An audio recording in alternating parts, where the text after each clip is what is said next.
1 year ago, on a Thursday morning at 5 a.m., everything I was, every piece of my identity collapsed like a house of cards.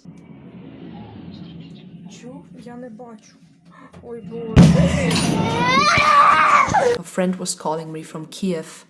He was talking about rockets, sirens, people fleeing their homes, war.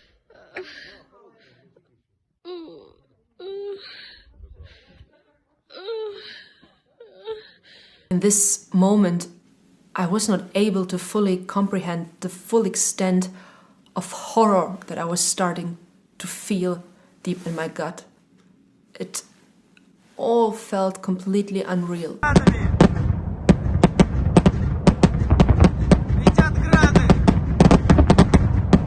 I was listening to Putin's speech that morning.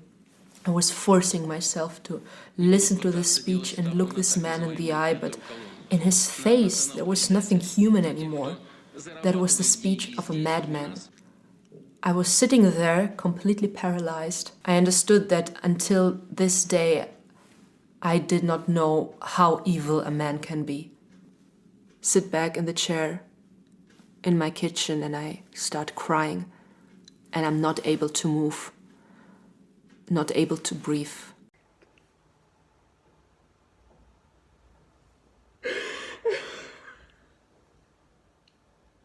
This amount of hopelessness I have never felt in my entire life before. My father was born in Ukraine. He grew up in a city called Kharkiv and spent half his life there before he fled the Soviet Union as a politically persecuted refugee.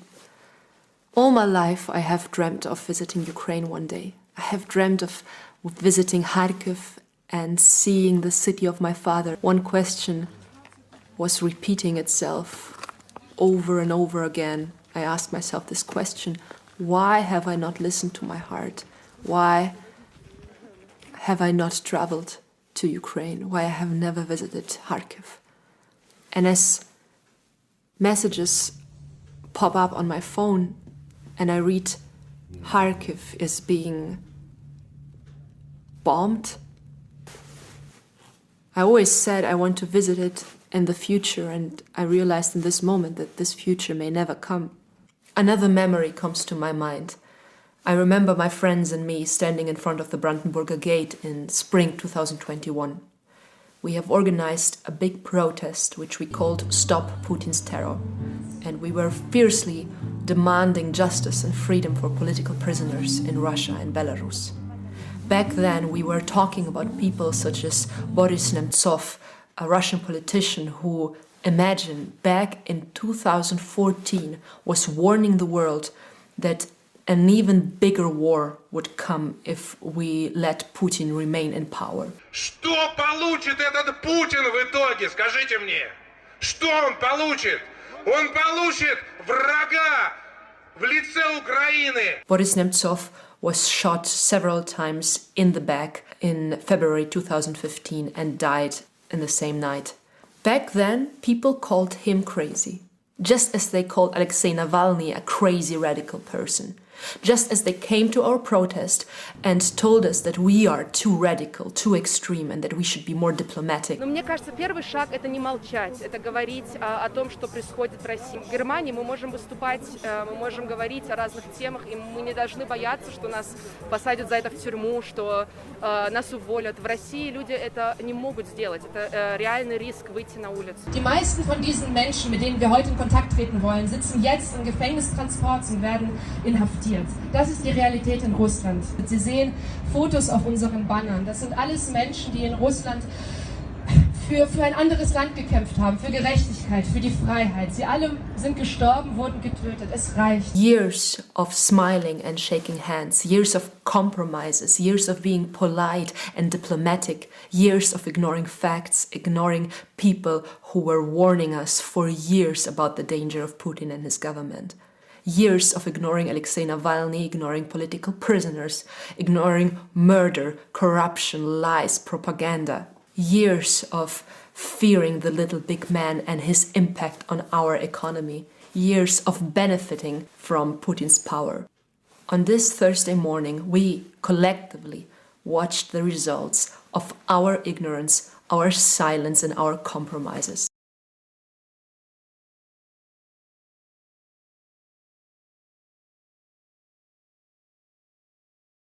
Hunderte von Demonstranten gehen am Montag in Leipzig auf die Straße, um gegen explodierende Energiepreise, Inflation und Waffenlieferungen an die Ukraine zu demonstrieren. Sofortiger Stopp der parlamentarisch nicht abgesegneten Waffenlieferungen in die Ukraine.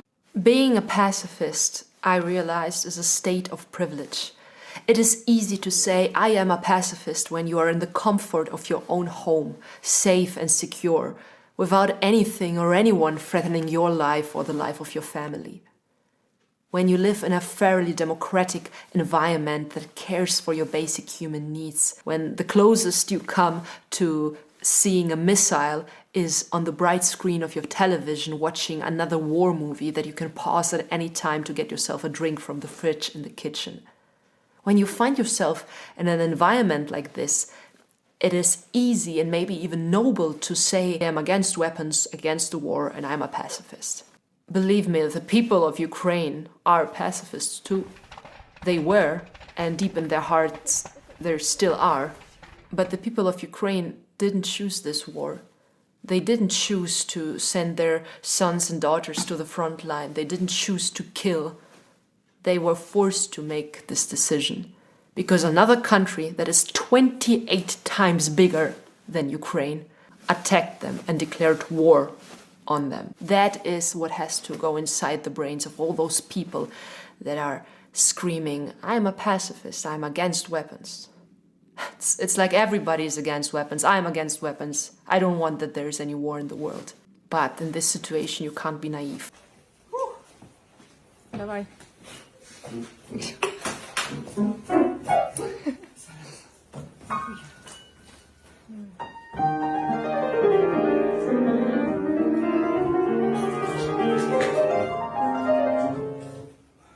Не получается.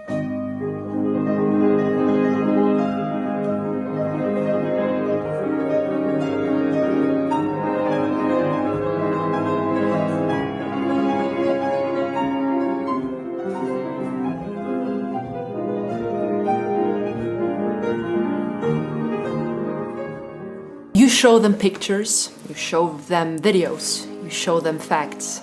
You call them and say, hey, I'm in Ukraine. My house has been destroyed by a missile. My neighbor is dead. The house across the street has been also destroyed by bombs.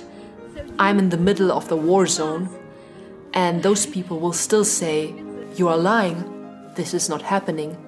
Putin would never do this. Russia is a nation of peace. Ну и что война? Поддерживаете это, да? Поддерживаем. Все правильно. Я за Путина. Ну, очень серьезно. У меня в Харькове сестра живет, и мне очень тяжело в этом тоже смотреть на это. Но я считаю, что наш президент прав. Путин все правильно делает. Почему? А что нам еще остается? Нас в угол загнали. Ядерным оружием уже начали угрожать. Что угрожать начал? Да, этот самый Зеленский. Знаете, что я телевизор смотрю и его собственные речи слышу. I cut off contacts with most of my friends and distant family members in Russia who were still supporting this government after the 24th of February 2022. I had no patience and no tolerance for those people anymore. As much as I wanted to tell the whole world, it is just Putin, it is not the Russian people, I had to face the truth. And the truth was that there were still a lot of Russians that were supporting Putin and this government.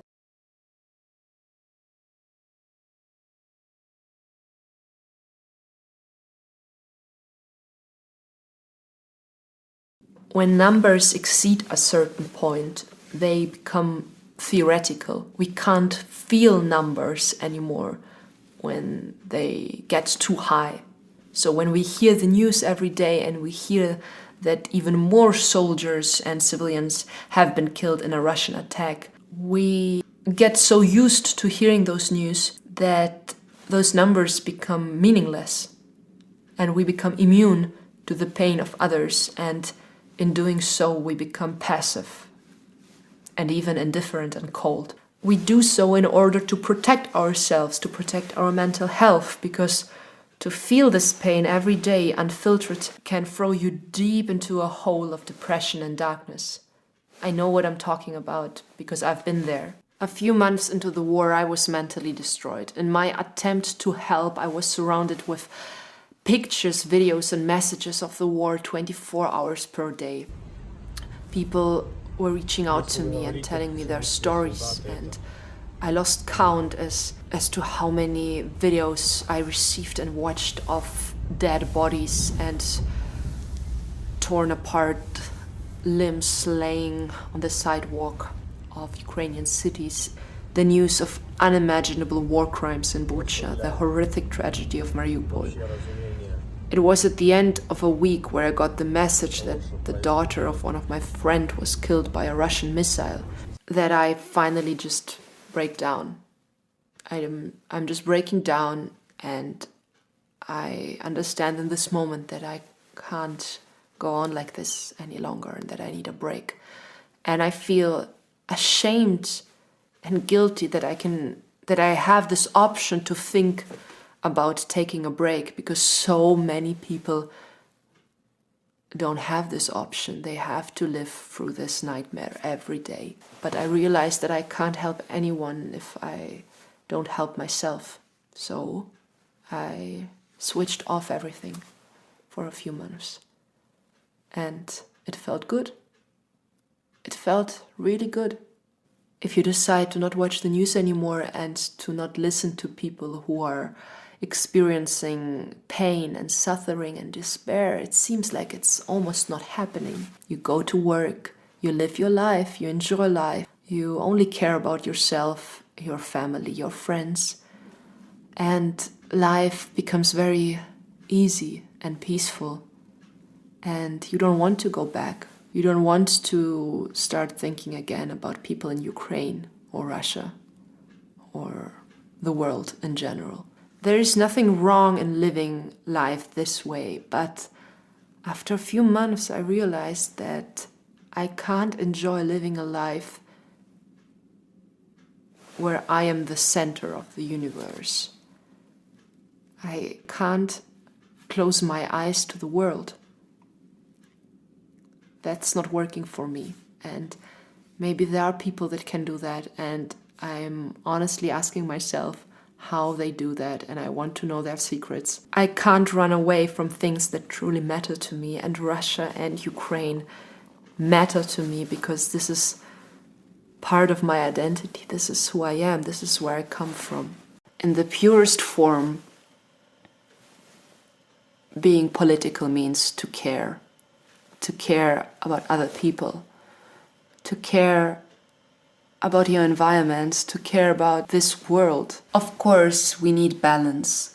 Without balance, you just break down. I learned that lesson the hard way last year. I was so overwhelmed with images of destruction, death, tragedy, and cruelty that for me in this moment it was easier to turn away, because I was only seeing the hopelessness and darkness of this war. But if you stay open, you are also able to witness moments of true solidarity, moments of true humanity, love, kindness, and hope. More than anything, I believe that we need this hope.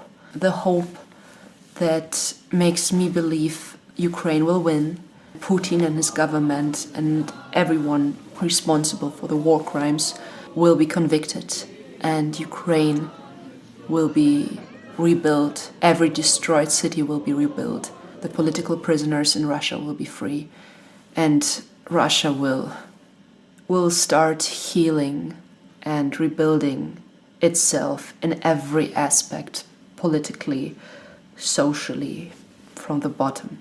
Ой, у лузі червона калина похилилася, чогось наша славна Україна зажурилася, а ми тую червону калину підіймемо, а ми нашу славну Україну, хе-хе!